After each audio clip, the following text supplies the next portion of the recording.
and now it's worth $1 billion, and they can sell their shares during an IPO on the public markets, or your company can sell to what's called a strategic buyer, which is like a large company that would buy your smaller company.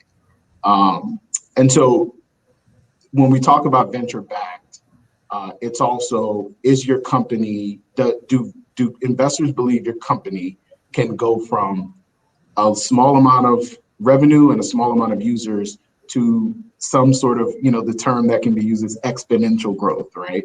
And so that is a term you're going to hear thrown out around a lot. And Charles, I see you nodding your head. It's like you got something to say. You're being my deacon here for a second.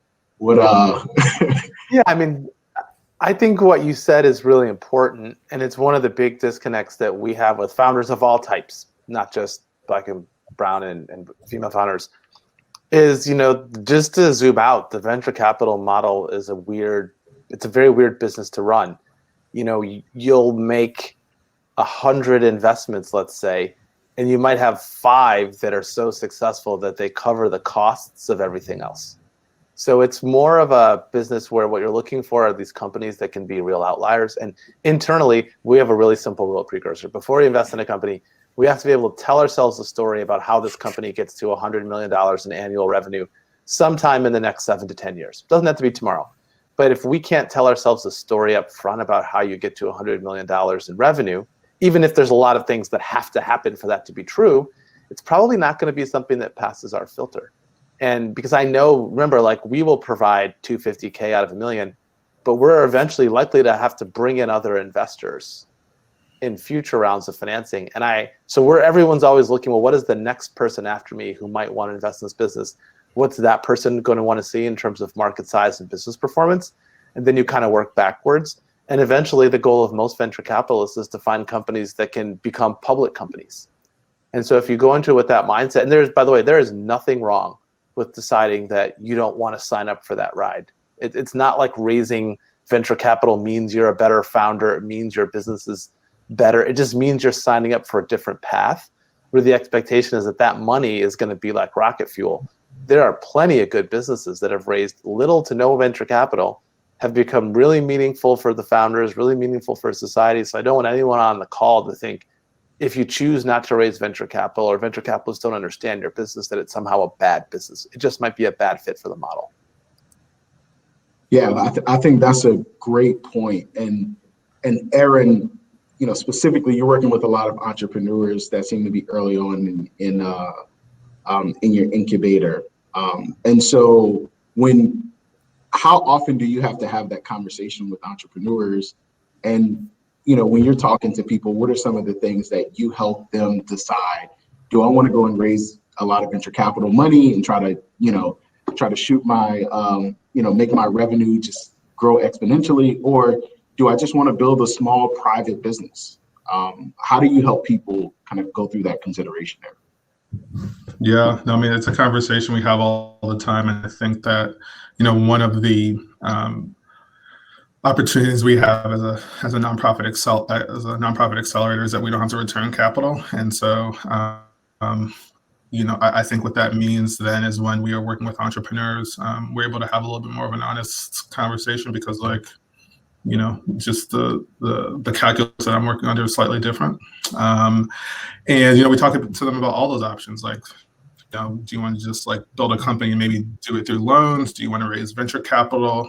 There is a emerging world of sort of revenue-based investing that I think sits in this middle ground that is more expensive than loan capital, but less expensive than pure equity capital that I think, could be an option for more and more entrepreneurs as they move forward. And, the other thing I've just seen is, a lot of this, and particularly at for entrepreneurs of color, is just our relationship with money and our relationship with capitalism. And, I think that's a fraught one in the United States. And so, I mean, probably worldwide too, but at least in the context that I work in. And so just having conversations with people and founders about their relationship with money, because I think a lot of them who are just very resistant, and I get it for many reasons, about wanting to take equity, and what that means about control and who's going to control their company and how they're going to be, potentially,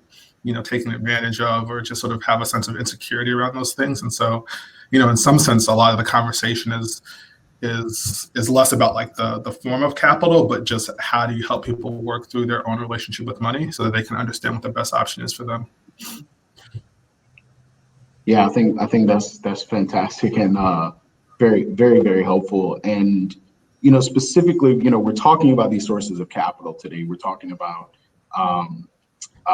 Bill. You talked about being sort of a first investor after the family and friends round, which means that you had to go to family and friends at some point. You had to bootstrap at some point. Charles, you talked specifically about investing in good high potential entrepreneurs with great ideas. Aaron, you're talking about getting people ready and giving them some early equity to go out and prove out their business model after they've gone through your accelerator. Sevetri, you've raised a lot of capital across the spectrum so far.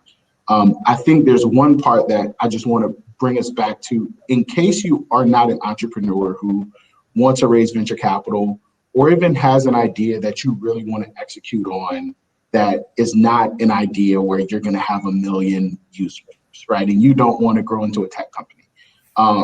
The other options out there that exist very early on, I've seen some entrepreneurs actually just go and raise money from what's called high net worth individuals or families for what I would call a small business or a small company. And while those investors are still looking for a return, I've actually vetted a few of these investments before where they come from sometimes what people may call like a search fund or something similarly. You may hear about that term. It's people will look for, 3 times their money, which, in venture capital, that number is a lot higher.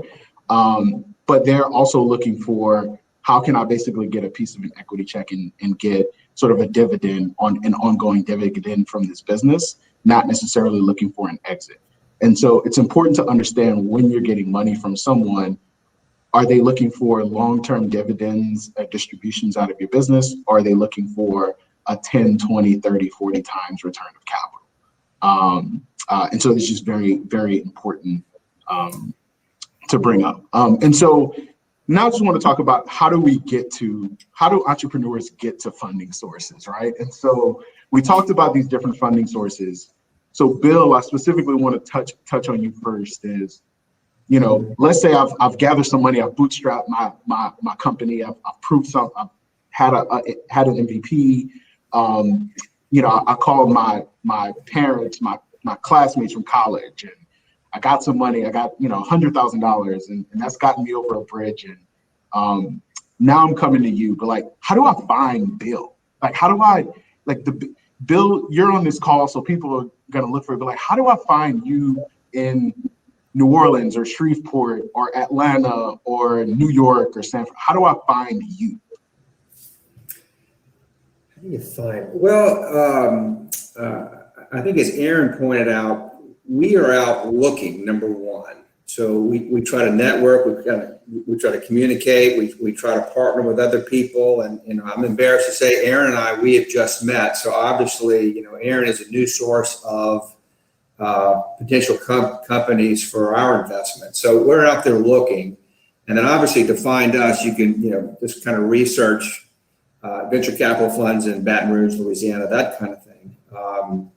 And so as far as applying for capital with us, there's a couple ways to do it. You can go on our website. You can go on the Red Stick Angel Network website and apply. And that's fine. But usually the best, quickest way to get to us and get a meeting is through a connection. It's like, hey, I know Bill. Let me call him. And, hey, yeah, I've met Theo. He's this young guy. He's great. Let me hook you guys up. And I'm kind of almost sorry to say that's typically the case because a lot of people in the community don't have those connections. And as I think it was Aaron or Charles saying, there's the overlooked and I think those are a lot of the overlooked people who who don't know how to connect with us. And so just come find us. We'd love to talk to you. Yeah, so I wanna throw that question on to Sevetri, which is how, as an entrepreneur, Bill just talked about it. A lot of it is connectivity. How did you break into the space, especially being based in New Orleans, where a lot of the VC networks are, in San Fran or New York? How did you use your connections? What are any good war stories you can tell us, or advice to entrepreneurs about how to best work to get these connections to funding sources? So I will say that when I started my first company, Solid Ground, now I have investors like all over the place, but when I first started my first company, because of the networks that I had created through my business, I kind of knew who like the players were, what we consider like high wealth individuals, or business owners who could write $25,000, $50,000 checks or whatever early on. And so because they had seen what I had built with my first company, SGI, they believed that I could do it again, right? So they believed that at minimum, you're going to give it your best. You're going to go out here and you're probably going to be successful because I've seen you be successful before. And it was very little about, and even they believed like in my idea and what I potentially had in front of me to build. But as we all probably tell people, it's like the conviction that they have in the actual founder to do that, right? Irregardless of what it is. And so I was able to utilize the network that I had built and organically built then, because even with my first company, I would reach out to people like cold, and essentially tell them like who I was, could we meet? And they would meet with me. And over time, it allowed me to build my network. And so when I raised our first like $400,000 pre-seed round, it was primarily through that network. And then after that, I feel like, the stakes get higher, the more money you need to raise, particularly if you're living in Louisiana. And when I need to raise $2 million, it's like, okay, I have to like go on the road and I have to like expand out. And so I started, trying to like utilize the small network I had to actually go to other places and get introductions to other investors, and to raise our seed round. And so that was definitely probably the most challenging round. I would say raising my seed round was harder than raising my Series A by like far beyond. Most people would be like, that doesn't make sense. I'm like, oh yes, it does. And ironically, what set off my seed round was something that tied back to New Orleans, although the investor is at TPG out in San Francisco. And that was Jim Coulter. Everyone may or may not know this. They're no longer funding it, but Jim Coulter's wife is from New Orleans, who is one of the founders of TPG Capital.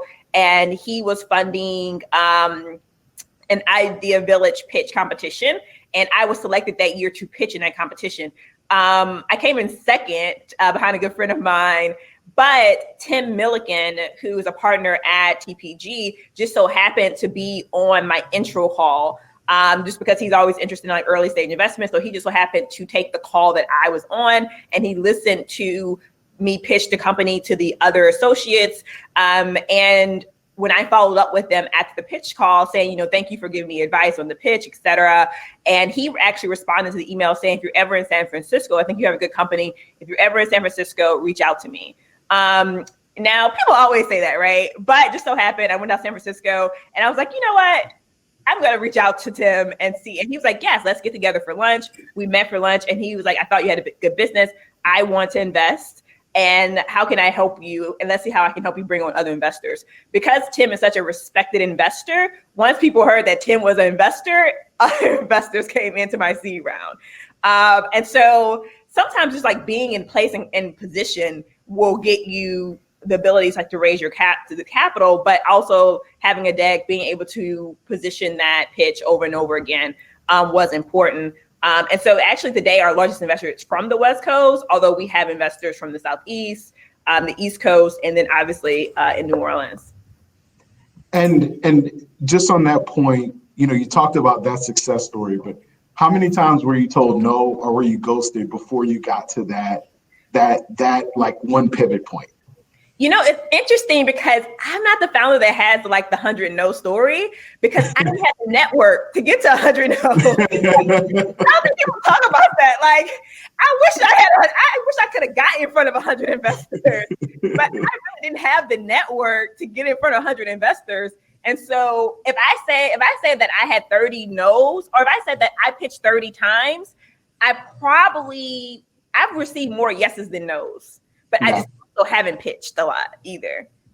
Could I add something, Theo? Yeah, please go ahead. This question sort of make me think about one of our board members is a founder. He started 4 companies. His latest company was a company called Omni. But he tells a story of how one of his advisors told him just to go out to DC, go pitch venture capitalists out in DC. And he's like, they're going to ask you the same questions, but they're the kind of companies that DC-based VC firms are investing in are just different than what like West Coast-based investors are investing in. But they'll ask you the same questions. So like, go spend a month or 2. I'll help you get some meetings, practice on them. Your pitch will get better because they'll just ask you the same questions. But when you come out to the West Coast, you'll be ready. You've heard these questions 100 times, and you'll be ready to go. And so I just offer that as an example of sort of how you can also make the system work for you, and how a no necessarily isn't a bad thing, because I think things are tending to flatten a little bit more, particularly with COVID and people investing all over the country. But there tend to be like little pockets of like expertise, that certain regions have, Boston with biotech, things like that. And so I just offer that as a story for folks who are on this call of how you could sort of go about getting meetings, maybe with the intention of being told no, but practicing.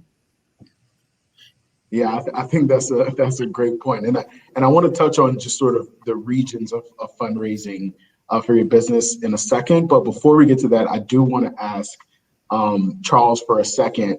Charles, if I don't know you, if I don't have a friend who knows you, how can I reach you? Like, do I just email you? Do I hit you up on LinkedIn? Do I try to call your office? Do I show up to your office with a pitch book? Do I tweet you? Like, what is the best way to reach an early stage investor if I don't have any network that can get to you?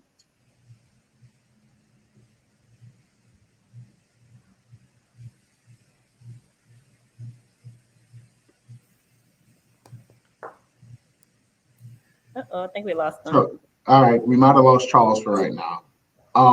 We'll keep, there you Charles, go. Charles, unmute yourself.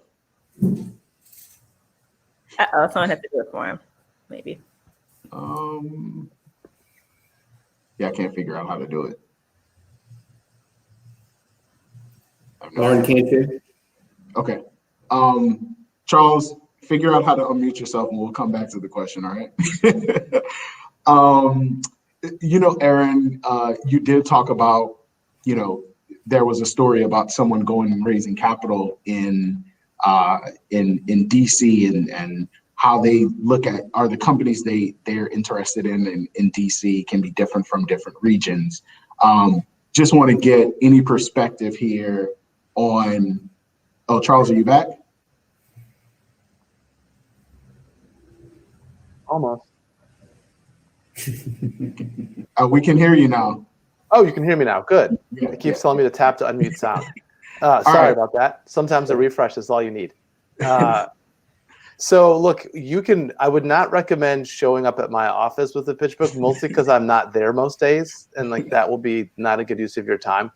So we have a submission form on our website where you can submit business information. And I could tell you my analyst looks at everything that comes in and he and I talk about every company that submits. So that's actually the fastest way because we have somebody who's dedicated to keeping an eye on that. You can always just email me directly, charles@precursorvc.com. That's not quite as fast as the submission form, but that works. LinkedIn is challenging for me to like stay on top of. Twitter DMs are fine. I mean, look, I feel like I'm in the business of finding entrepreneurs.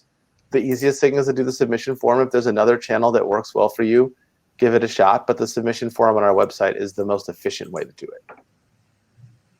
Yeah, thank you. That's very helpful. And a number of VCs have those submission forms on their sites, right? Right, Charles? Yeah, they're becoming more. I mean, look, for a long time, those things were black holes. Like everyone had one, but no one ever looked at anything that came through it.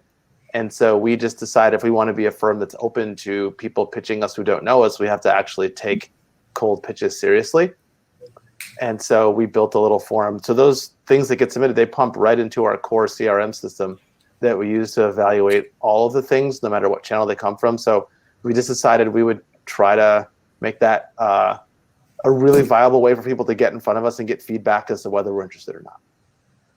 Yeah, thank you. And that also touches on the fact, and Sevetri talked about it, on having a deck or a set of materials that explain what you're doing.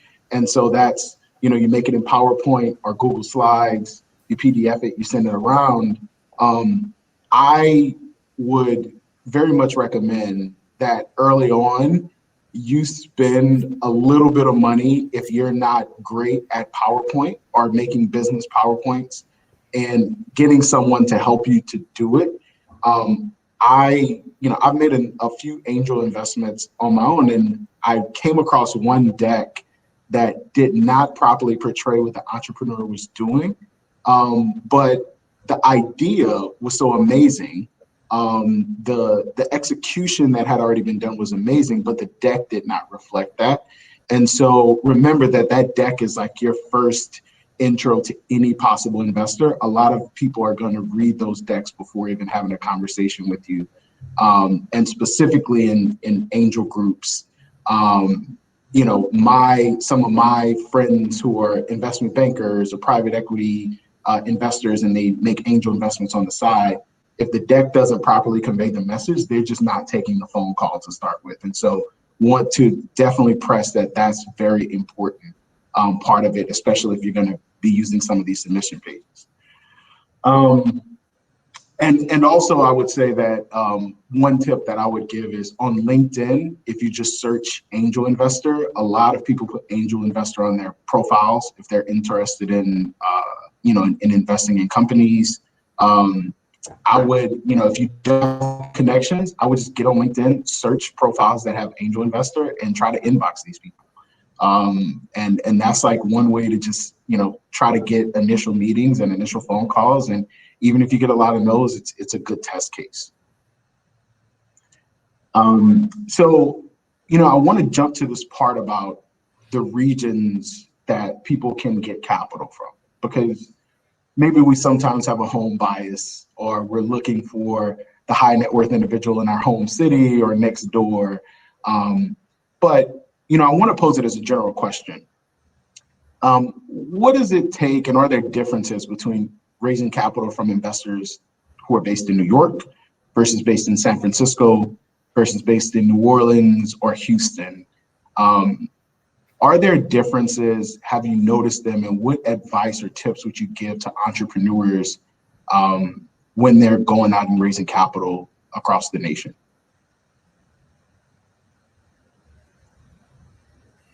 Sevetri? So having raised capital across the country, I think that everyone, it may be changing now, but I feel like every founder's first reaction is like, go out to the Bay and raise capital. What I learned is, because that's everybody's initial reaction, that those investors just have a higher volume of outreach from founders across the board. Where I found, although I have investors on the West Coast, I felt that I actually gelled more with East Coast and Southeast investors. And I felt like East Coast investors were more of like the business type of, I don't know, they gave me more like the business, like, hey, we set this meeting, we're going to meet in this office at this time. And it was less chasing. No offense to Bay Area investors, but they kind of got that celebrity vibe about them, right? And it's kind of like a little bit of this chase. Whereas I feel like East Coast investors, they just like, look, meeting at the office is very much so Wood Mary of what I was more used to. And so because of that, I felt like I gelled more with East Coast and Southeast investors. But I say that with a disclaimer because my largest investor is out of LA. I mean, how more celebrity can you get than that? But I will say that I think that founders should look more to what investors are lying to your personal thesis, what investor, when you go to call and you guys just like sync, right? Irregardless of like where they are across the country. But that's just something to, like that I notice, is that who's receiving like the most volume, right? And who, based on like the deals that they are going to make. And then how can you specifically look and target investors that are more true to your space and what you're doing, and learning about investors and their backgrounds and where they've invested in, and like what do they blog about? What do they talk about most? Yeah, definitely. And I want to give, oh, hey, Bill, you're back. I'm back. I want to give Charles just Charles, you've worked at a, pre-seed firm, and, I'm pretty sure you've seen some difference in art. You're a Bay Area investor. And so, do you think that you look at companies or look for different types of companies than the East Coast does? And how would you, any advice to entrepreneurs on how to approach any differences? I mean, like, it's a broad generalization, so, your mileage may vary. What I would say is, I think in general, Bay Area investors are focused on the scale of the upside and how big could this get. And we've had a bunch of companies in New York and Boston, and I feel like those meetings much more quickly get into the nitty-gritty of the business model, gross margins, revenue potential, financials. And I feel like there's a different balance between what could go wrong and what could go right when we pitch people on the East Coast. And again, it's like a broad generalization. And I think part of it's because on the West Coast, there's so many investors and there's so much capital that the general belief is that if you can grow, there's a lot of money around here to continue to raise, to let you keep going while you figure out the other elements of the business. Whereas I find on the East Coast, there's a little bit less, I would say, of a mindset that like capital is abundant and will be available for you if you grow quickly, maybe at the expense of like profitability or like high margins. And so I find there's more of a focus on like, well, what does it really take to turn this idea into a good business?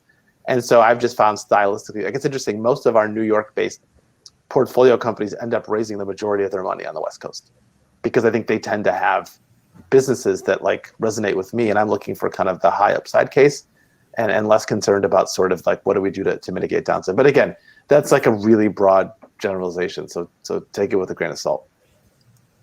Yeah. And Aaron, anything to add to that, or anything that you tell companies that you work with?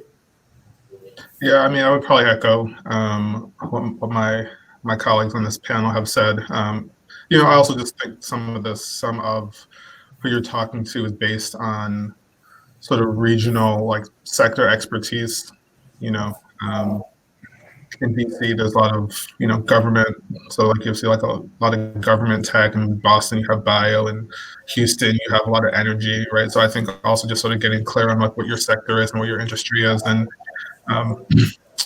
investors tend to invest in businesses that they know, and so and that can be regional. It doesn't have to be, but sort of taking a look at like what kind of business you have and where are those kinds of companies tend to be located or have like economic hubs, and trying to maybe target there as well.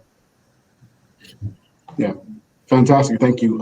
I do see there are a couple of questions that have come from the audience here. One question that's being asked, I'll just ask for some clarification from who wrote it, which is, what are some examples of deal terms that early stage investors might expect?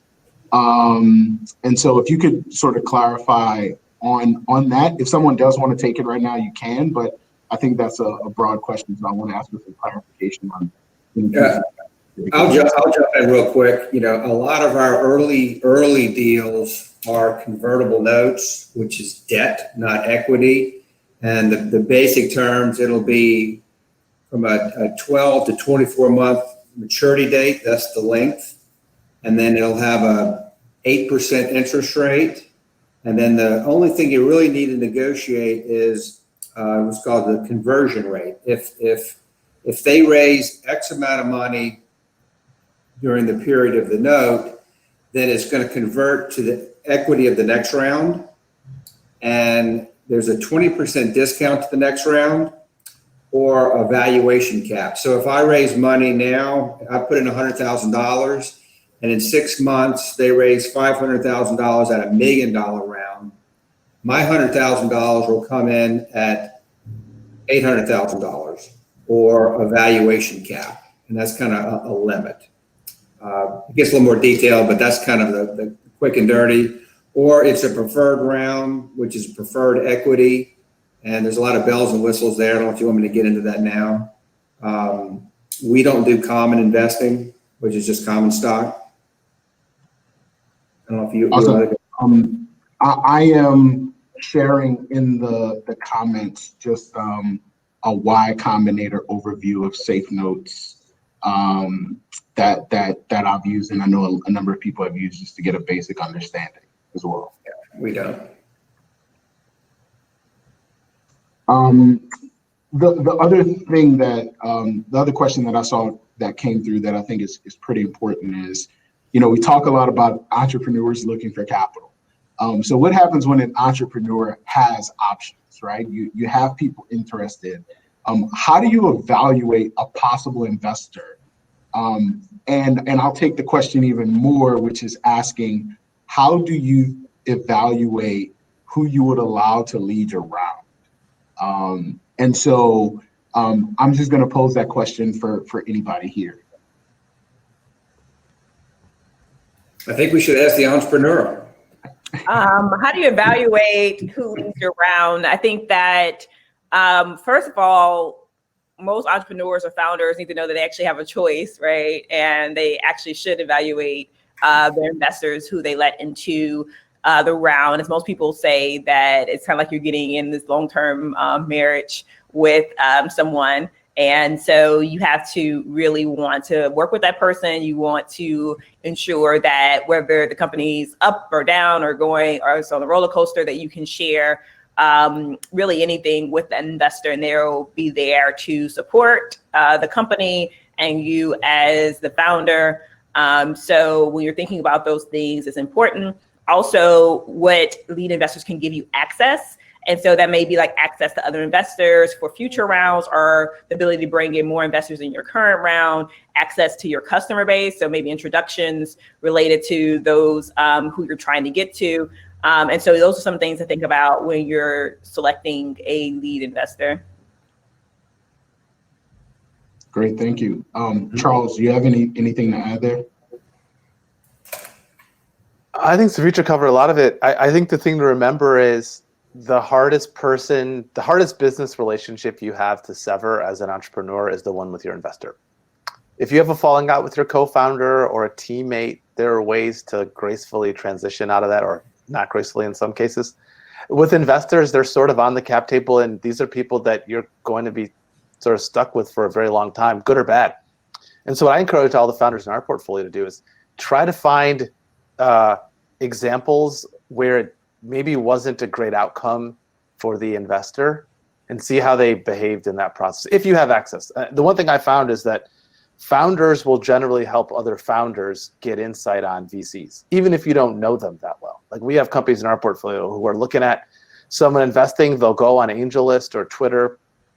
Don't look at the companies that are in that VC's bio. Those are the ones that are doing well, that they want you to pay attention to. Do a little bit of digging and see if you can find a few that didn't work out. And I found that founders are generally very open to cold requests for feedback from people who are seriously considering taking money from someone. And so use that to kind of find out what happens, not when the company's going public, but when the company has a hard time or when things don't work out. Because even the best startups I've been a part of had a quarter or a year where things were not working. And you see a lot of things about people's true colors. And I think the same thing is true of board seats. If you're going to give an investor a seat on your board, I do think just be thoughtful about what kind of relationship you want to have with that person, and whether you really want to spend that much time with them as you build the business. Yeah, I think that's very helpful. One tip that when I see friends raising capital, that I tell them as well, is to see when are the times that your VC, if they've had a seat, in which situations have they removed the founder, and ask yourself if that happened to you underneath their sort of board leadership, would that be an okay outcome for you or not? And we don't have to get into that whole dynamic here, but just recognize that there are times where there are VCs who have a track record. A lot of VCs do, but there are some VCs that have more of a track record of removing their founders once they get to a certain size, and implementing a new CEO. So I just want you to also pay attention to that. So while we're on this topic of evaluating investors, today there are a number of micro VCs that have popped up that are focused on diversity and funding diverse founders. There are a number of large funds that have dedicated some capital to funding diverse entrepreneurs as well. What are the things that founders and entrepreneurs should worry about when they're approaching these firms or they're being approached by these firms? And so maybe I can start off with Aaron here. Is, as you see that and you have a cohort, what are the things you're telling your cohort about these types of investors focused on diverse entrepreneurs right now? Yeah, I mean, it sounds like what you're alluding to is just some of the responses to quote unquote the racial reckoning that we're having in this country at the time. And I think that for founders who are like looking at those options, trying to really understand the motivation behind the firm who's sort of putting that opportunity together, and like, what are you getting out of it and what are they getting out of it, and making sure that you're getting out of it what you need for your company. Not to say that these are pure marketing plays, but I can't imagine that that's not part of it, and so just sort of making sure that there is actually commitment to the body of work, and not that 6 months from now, 12 months from now, when all this has died down and people have moved on to something else, that you haven't sort of put your eggs into this basket that maybe they have moved on from as a priority. Yeah, thank you, Aaron. Charles, you want to elaborate on anything there? I think Aaron hit the nail on the head. I do think it's important to understand the motivations and their sort of true commitment. I think the other thing, as a practical matter, a lot of these initiatives and new funds are being announced before they may or may not have secured all the capital that they plan to deploy. So I would say in general, if you're looking at some of these new initiatives, particularly if it's a brand new fund that's being started specifically to go after this, before you invest a ton of your time in, before you invest a ton of time in getting to know that fund and doing diligence, I would just make sure that you have an honest conversation with them about where they are in terms of actually securing the capital they need to support you, because nothing is worse than going 3 meetings in and finding out at the end of the third meeting, we would love to invest in your business, but we're 9 months away from closing our fund, so we won't be able to do it. I've seen that happen in a few cases. Mm-hmm. Yeah, thank you. That's very helpful. The Sevetri, do you have any insight to add there? Do you have any founders or any investors who are specifically focused on diverse entrepreneurs? How's the interaction been with them? As far as my investors? Yeah, do you have any investors that have that focus? One of my early stage investors, the Jump Fund, they invest in companies that have at least one female founder. And so they're out of the Southeast, between Atlanta and Chattanooga, Tennessee, actually. And so that's definitely a huge focus on of theirs. And so when you think about that, I think it's pretty easy to, well, maybe not pretty easy, maybe when you're first starting out trying to decipher between which funds have like raised their fund and actually deploying capital.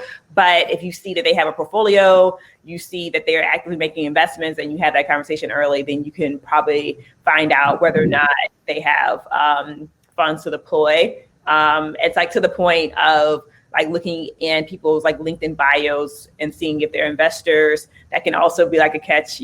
Some people may be like, oh, they have invested in their bio, but to Charles' point, no, probably may not be an investor you're looking at. So definitely looking a little bit deeper, following people on Twitter. I feel like, you can learn a lot there as well. But yeah, you can definitely spend a lot of time tracking people who aren't actually deploying capital are very little. So yeah, I think that those are some things like to look at. And there's obviously been several new funds, right, that are targeting diverse founders that have been started, or say Black founders, or BIPOC, which is a new terminology for Black, Indigenous, people of color. And so if you had to like target any of those funds, I think that those would be the most commonly some of the newer ones. But there's several now. Yeah. Thank you. And to the Twitter point that Sevetri raised, I always say, when you're about to follow someone on Twitter in the investment realm, first look at who they follow, and that'll probably give you better guidance on who you should follow. But happy to take any other questions about that offline. Bill, specifically, Innovation Catalyst does have a bit of a mandate to help minority and women entrepreneurs. What are the things as a person and as a firm that's focused on that, what are the things that you think about in terms of providing support that you think you offer that maybe entrepreneurs wouldn't get, elsewhere if they weren't sort of affiliated with Innovation Catalyst or with your investor networks? What would they get? That's a hard question. I guess my answer would be, one of our phraseologies that we use here is that we provide, capital, connections, and coaching. And I guess to answer your question, I think that's what we do provide. One of the benefits of being one of our portfolio companies is you get, our services, but I partner with Nexus LA, and I have access to their services, and I have access to the Red Stick Angels, and so I can garner a lot of resources to help those young entrepreneurs grow their company, learn what they need to do. We're obviously always helping them to get to the next level, raise capital, so they can grow. Yeah, fantastic. And I think the important part of what you're saying there is you're not just capital, right? You're trying to actually actively help the entrepreneurs grow, be better entrepreneurs, have stronger companies, have better connections.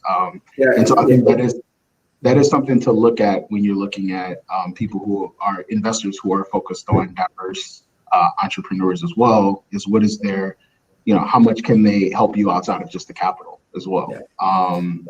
A little advice can go a long way. Yeah. Look, money is the name of the game in many ways. But there is a such thing as sort of, what I've heard deemed smart capital that will be a source of capital, but also help you get over some of the humps of growing your company. So I just wanted to bring that up as well. Just want to touch on a couple questions before we close out here because we're getting close to time. Someone asked, does venture capital have to be large? How does someone get basic startup funding, $10,000 to $20,000 to get started?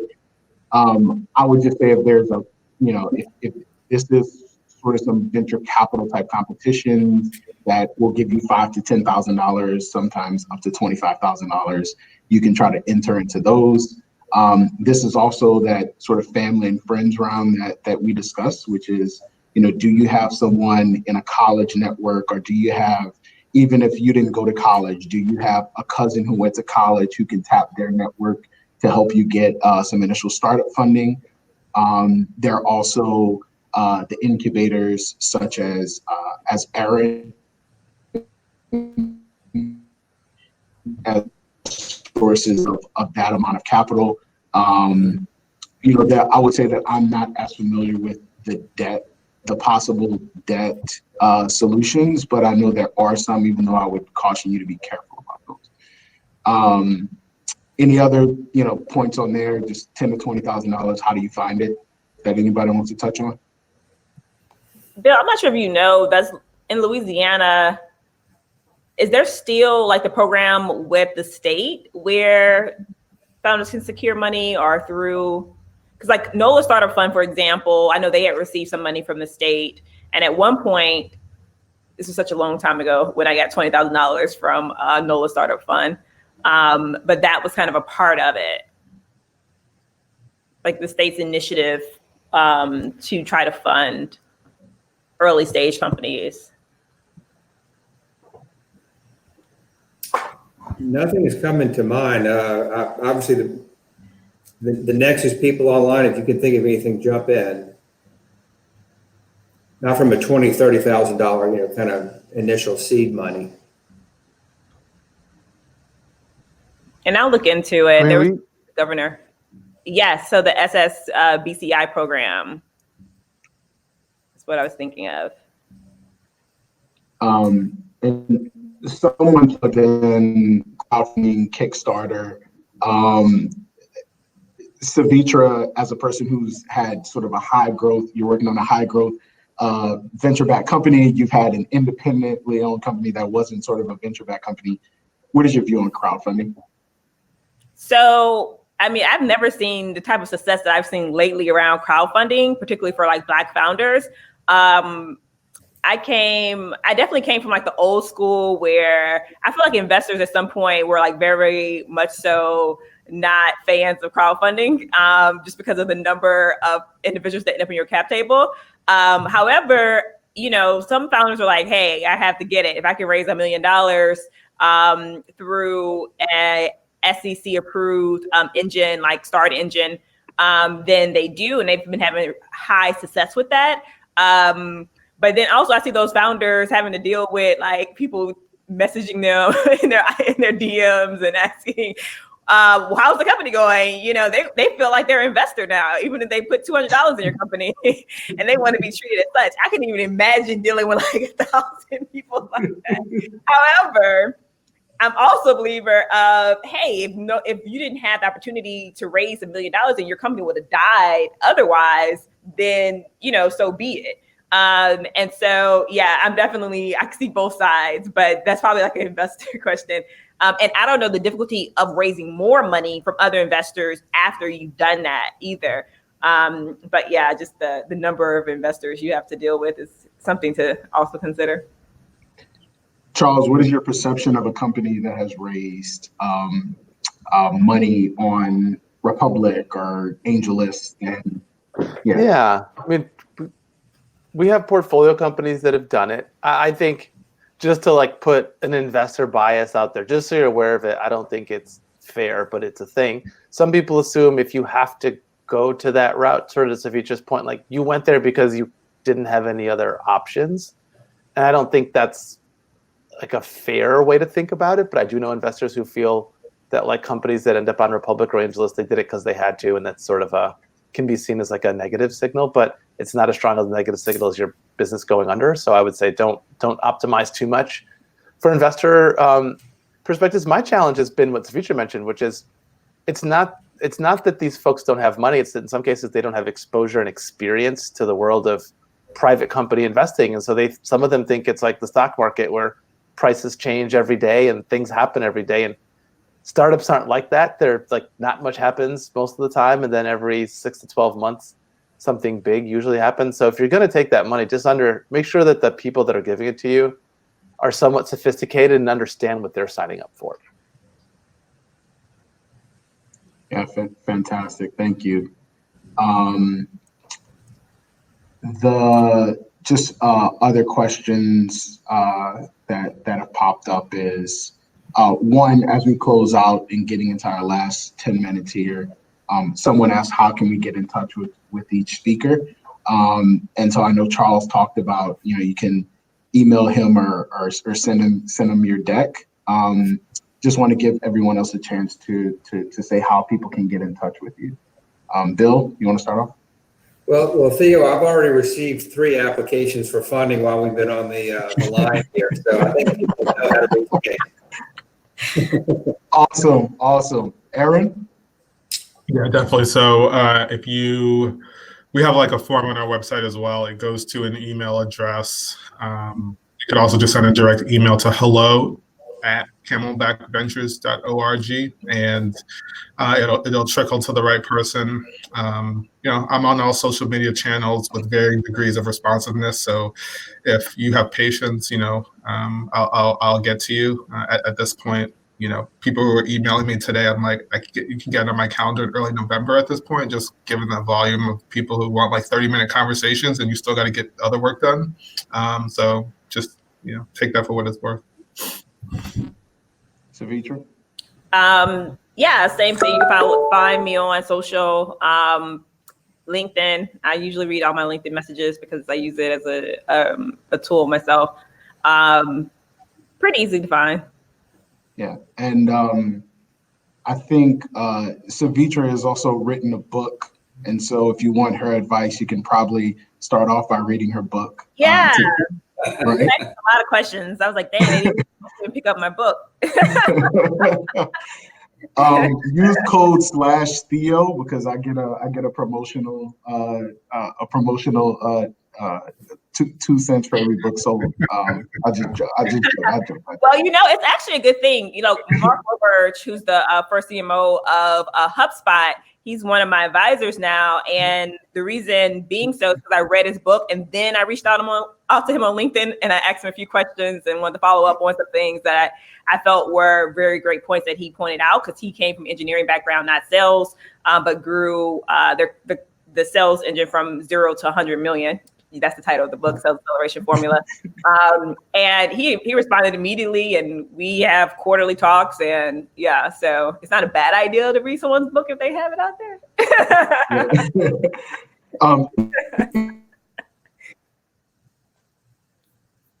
Bill, Aaron, Charles, any books that you guys wrote that I don't know about?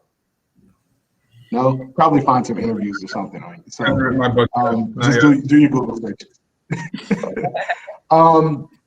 So I do want to close out by just talking about something that is not talked about very much in a lot of these forums, which is fundraising is a skill set. And I know we think, hey, I can just go ask people for money, or maybe you think that it's something that you just don't have. It is a skill set. And what I would encourage everyone to do is the journey. If you're looking to raise your first $50,000, or if you're looking to raise $50 million, is think about being your own project manager. So how do you keep track of everyone you've spoken to? How do you keep track of how much they can possibly invest with you? Are you asking them directly how much they can invest with you, or how much they would potentially invest with you? Who you've sent your materials to? Developing a cadence that if you don't hear back from a person in a certain amount of days, that you follow up with them. You would be amazed at the number of pitch books, decks that just get stuck because someone was traveling for 3 days and they didn't get back to your email after a long travel trip. And what I would also encourage you is to look at a number of what are called CRMs, so customer relationship management tools that help you manage these things. So these things start off, there's some in Salesforce, and there are a number of other systems, one called Copper, that may plug straight into your email, allow you to connect emails directly to a client list, so you can see, hey, I've talked to this person, this is the last conversation we had, and I've set a trigger to say, email me and let me, the system to let me know when I haven't talked to this person in 30 days. It will help you be better organized. It will help you figure out who you haven't talked to lately. What was the last thing you talked about? You don't have to remember it off the top of your head. And I think that is very important when it comes to capital raising of any type, whether it's philanthropically or capitalistically. You need to understand who are your target prospects, understand as much characteristics about them as possible, and understand when is the last time you communicated with them and what you communicated with them about. And so as you think about going out and raising capital, make sure you're set up for success and that you don't have a great conversation and forget to follow up. And the best way to do that is to make sure you're organized in either a spreadsheet, an Excel spreadsheet, a Google spreadsheet, or a CRM tool that you can get for about $25 a month. All right. So that said, just want to close out with a couple of things. So first of all, just want to thank the panel. You guys have been amazing. The insight here, I believe, is top notch and first class. And just thank you, Bill, Aaron, Sevetri, Charles. We appreciate you.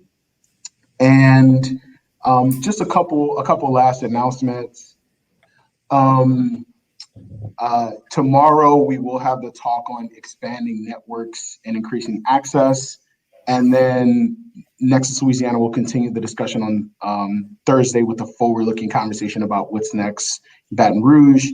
If you joined today, you're already registered for these sessions. Once again, same link, same time.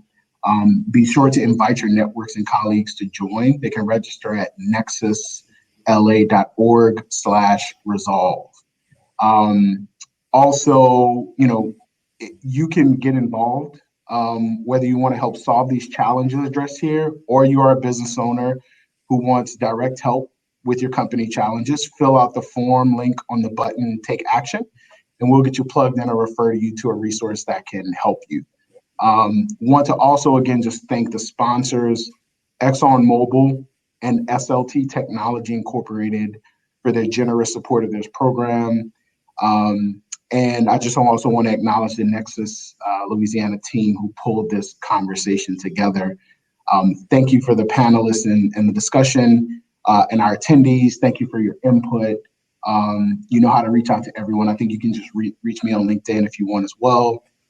And if you have any questions, I'm sure people will be happy to answer at a separate time. But thank you all for joining. I hope you have a fantastic day, and go get that money. Bye, everybody. Thank you, Theo. Thank you. You deserve a talk show. You're very good at this. Oh man, that's gassing me up today. Thanks, everybody. Bye.